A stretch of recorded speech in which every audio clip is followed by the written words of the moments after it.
നീന്തറിയാല്ലേ കിടന്ന് നീന്തുന്നതാണ്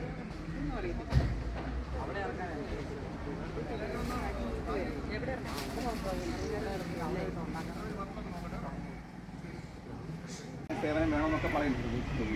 വീടുകളിൽ പോയി കാണുക. നമുക്ക് പല വസ്തുക്കളും അവരുടെ മേടിക്കാൻ പറ്റും. ഉണ്ടാക്കാൻ വേണ്ടത് ഇങ്ങനെ സാധനം വേണമെന്നൊക്കെ പറഞ്ഞ് ചെയ്യാൻ പറ്റും. ഓക്കെ, അതുകൊണ്ട് മാഡം നമ്മളെ ഒരു സംസാരിക്കുന്നതിന് വേണ്ടി മാഡത്തിനെ സ്വാഗതം ചെയ്യാം.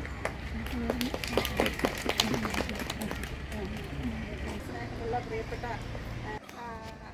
കൊടുക്കുന്നുണ്ട് എന്ന് പറഞ്ഞപ്പോൾ നിങ്ങൾ സേനാംഗങ്ങൾക്ക് ഒരു പരിശീലനം കൊടുക്കുന്നുണ്ടെന്ന് പറഞ്ഞപ്പോൾ നമുക്കറിയാം, ഇവിടെ സാറ് സൂചിപ്പിച്ചതുപോലെ നമ്മൾ പെട്ടെന്ന് ഒരു ദുരന്തം വരുമ്പോൾ അത് വെള്ളപ്പൊക്കമാവാം, അല്ലെങ്കിൽ പ്രകൃതി ദുരന്തങ്ങൾ എന്തുമാവാം, അത് കൊടുങ്കാറ്റാവാം, എന്ത് വേണമെങ്കിലും ആവാം.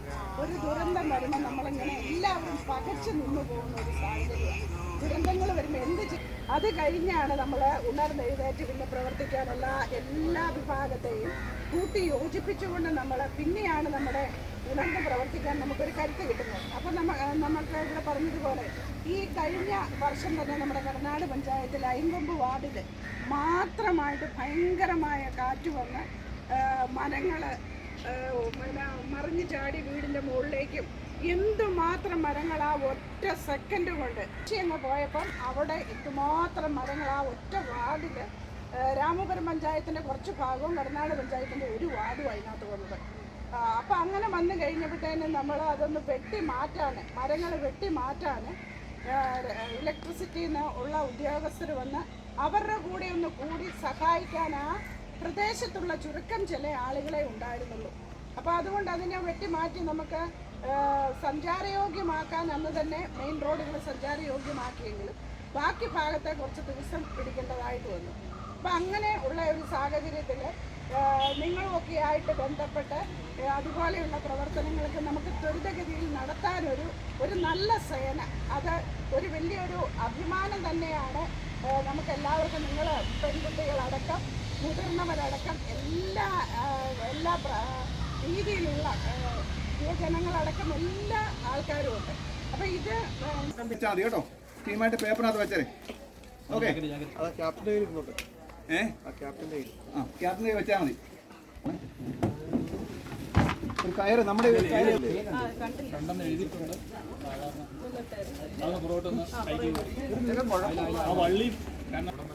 അപ്പം ശരിയില്ലേ, കാരണം വെള്ളത്തിൽ ഉള്ള സാഹചര്യത്തിലൊക്കെ നമുക്ക് കരയിൽ കൃത്യമായിട്ട് കിട്ടുമൊന്നുമില്ല. ആൾക്കാർ നിൽക്കുന്നവർക്ക് ഇട്ട് കൊടുക്കുകയായിരിക്കും ചെയ്യുന്നത്. ഓക്കെ, ആൾക്കാർക്ക് നിൽക്കുന്നവർക്ക് ഇട്ട് കൊടുത്തില്ലെങ്കിൽ പാടാം.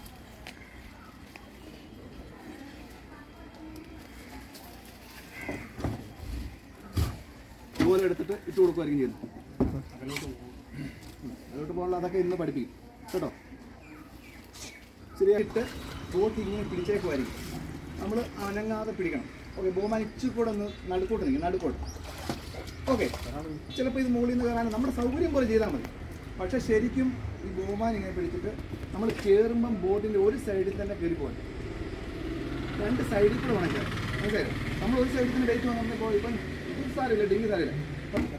ചവിട്ടി കയറില്ല. ഓക്കെ, അടുത്ത രണ്ടുപേരും അപ്പം നമ്മളൊരു 8 പേരുണ്ടെങ്കിൽ ഒരു ക്യാപ്റ്റനെ ആയിരിക്കും ആദ്യം കയറുന്നത് കേട്ടോ. ആദ്യം ക്യാപ്റ്റനായിരിക്കും ബോട്ടെ കയറുന്നത്. 2 പേര് ഒരുമിച്ച് ചവിട്ടാതെ പതുക്കെ പഠിക്കും. ഓക്കെ, അടുത്തും കയറി. അപ്പം അത് കഴിഞ്ഞിട്ട് നിങ്ങൾ രണ്ട് സൈഡിലായിട്ട് ഇരുന്നു ഇവിടെ കയറിയിരുന്നു. നമ്മുടെ കമാൻഡ് കേട്ടിട്ട് നമ്മൾ ചെയ്യാവുള്ളൂ. മനസ്സിലായോ? നമ്മുടെ ഇഷ്ടവും അനുസരിച്ച് നിങ്ങൾക്ക് അറിയത്തില്ലാത്തതുകൊണ്ടാണ് പ്രശ്നം കേട്ടോ. അപ്പം നമ്മുടെ കമാൻഡ് ഇത് നിലത്ത് വെച്ച് നമ്മൾ തുഴയും കൊണ്ട് കയറുവാണ്. ഇങ്ങനെ ഇങ്ങോട്ട് രണ്ട് വശം ബ്ലേഡ് ഇപ്പുറത്തോട്ട് വെച്ച് ബ്ലേഡ് മുമ്പോട്ടാക്കി ഇങ്ങനെ വെച്ചേക്കുമായിരിക്കും. ഓക്കെ, അത് കഴിഞ്ഞിട്ട് തൽക്കാലം തള്ളി വിടണ്ട, മനസ്സിലായി? ഇപ്പം കയറിയാൽ മതി. എല്ലാ തള്ളി വെക്കുന്ന സാരി കൊണ്ട് തള്ളി വിട്ട് നമുക്ക് സ്പീഡിലൊക്കെ ചെയ്യണമെന്നുണ്ടെങ്കിൽ തള്ളി വിടും. അപ്പം നമുക്ക് അങ്ങനെ ചെയ്യണമല്ലോ. തൽക്കാലം തള്ളി വിടണം, പക്ഷേ നമ്മൾ ഷോറോ ഫോറോ അങ്ങനെ തള്ളി വിട്ട് ചാടി കയറാനാണ് അതിൻ്റെ സ്പീഡ്. ഓക്കെ, തൽക്കാലം 15 കയറി.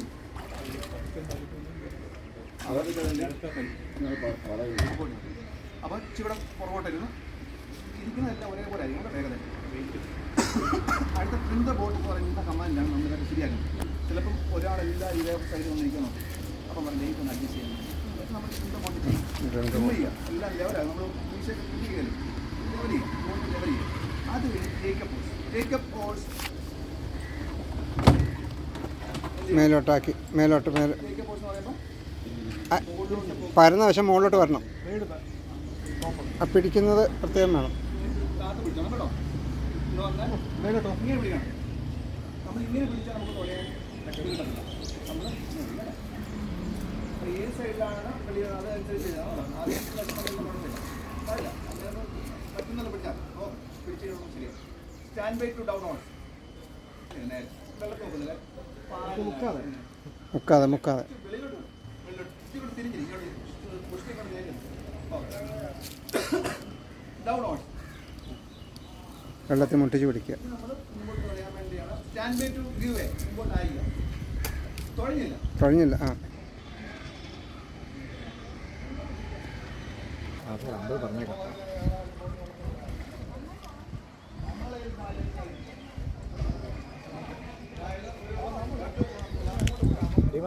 ചെറിയ വീട് 2 ഫോട്ടോ തരാം വാർത്തയ്ക്ക്.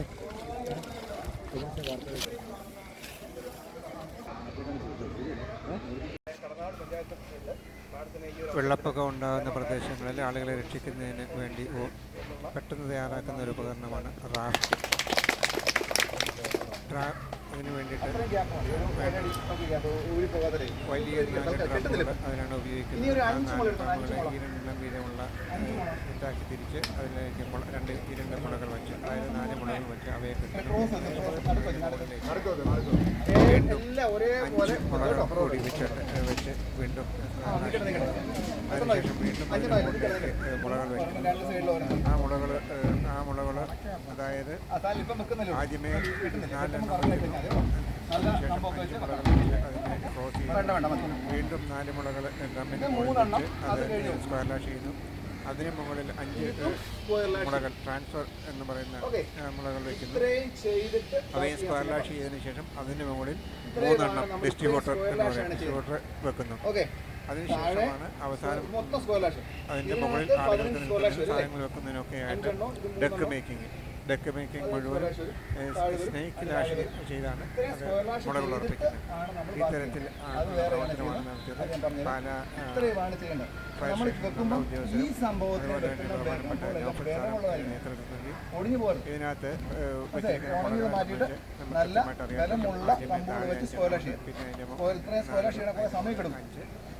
എല്ലാവരും കൂടെ കൂടി ചെയ്യുക. ആദ്യം 4 എണ്ണം ചെയ്യുക. ഓക്കെ, ഇതെല്ലാം സ്ക്വയർ ലാഷാണ് ചെയ്തിരിക്കുന്നത്. നമ്മൾ അവസാനം മാത്രമേ അവിടെ സ്നേക്ക് ലാഷ് ഉപയോഗിക്കും.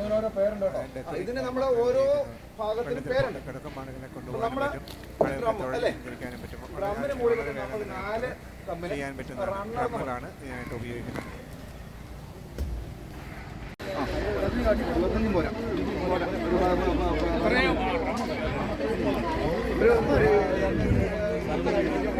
അമ്പടിക്കാൻ മുട്ടും ബാക്കി എടുക്കാം.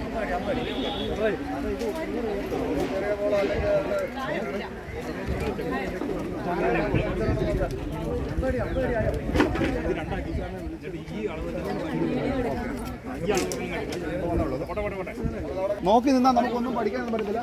അവിടെ നിൽക്കത്തേ ഉള്ളൂ. ഈ ബുക്കൊക്കെ വെച്ചിട്ടുണ്ട്. അത് ഒരു കമ്പ വെള്ളം വെച്ച് പൊക്കി വേണം, അല്ലെങ്കിൽ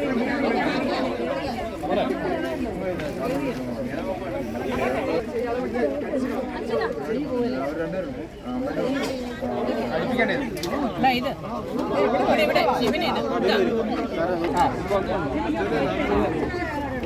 ആ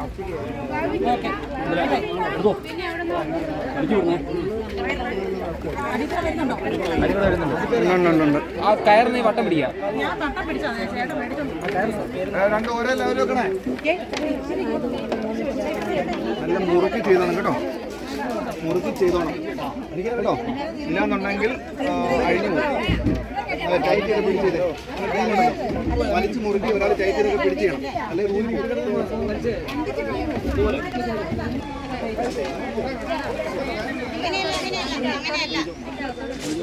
അത്തോടാണോ അവിടെ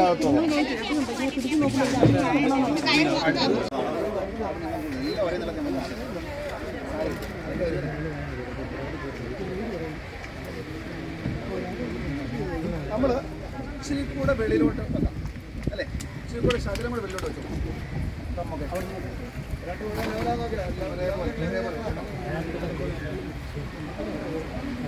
ചേട്ടാ കയറി കടിക്കണ്ടേ?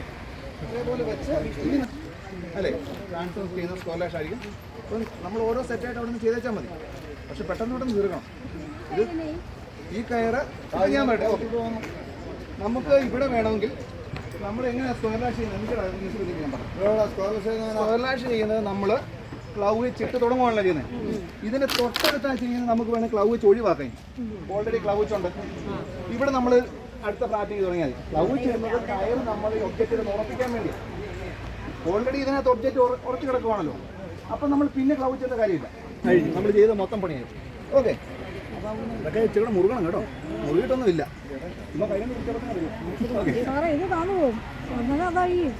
സാരമില്ല, പോട്ടെ. അപ്പോൾ ഇത് 5 എണ്ണം ഒരേ ആയിട്ട് ചെയ്തു കേട്ടോ.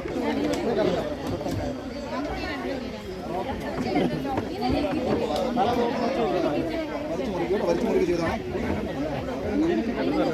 അത് വേണ്ട, അത് ഇത് ക്ലൗഡ് താഴെ തന്നെ ഇതിൽ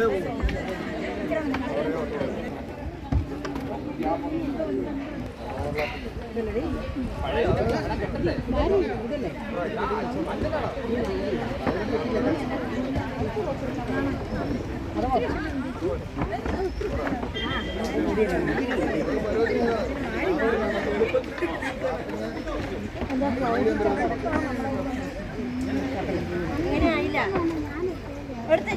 അങ്ങനെയല്ല, നല്ല മുഖയില്ല നടക്കുന്നത്.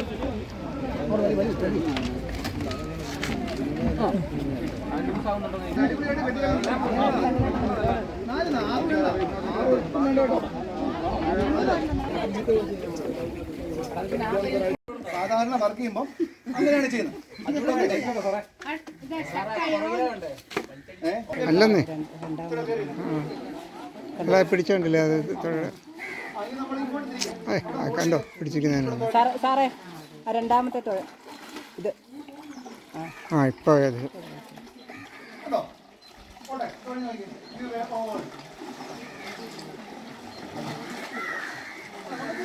അല്ലേ, നമ്മൾ തന്നെ ഉണ്ടാക്കിയ നമ്മുടെ സാധനങ്ങളും ചാറും അതുപോലെ സാധനങ്ങൾ വെച്ചാൽ ഓക്കെ.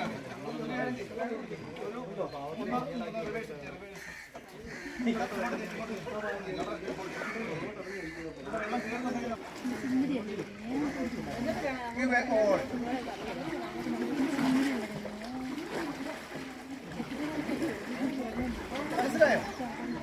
ഇത്രയേ ഉള്ളൂ സംഭവം. ഇങ്ങോട്ട് വേണം പോണെങ്കിൽ പോവാം, അല്ലെങ്കിൽ ഇറങ്ങണേ ഇറങ്ങാം. എന്നാ പോട്ടെ, അങ്ങോട്ട് പോട്ടെ. കേറുന്നുണ്ടെങ്കിൽ നമുക്ക് പോകണ്ട, ബൈക്ക് പാട്ട് കൊടുത്തു, ബൈക്ക് പാട്ട്.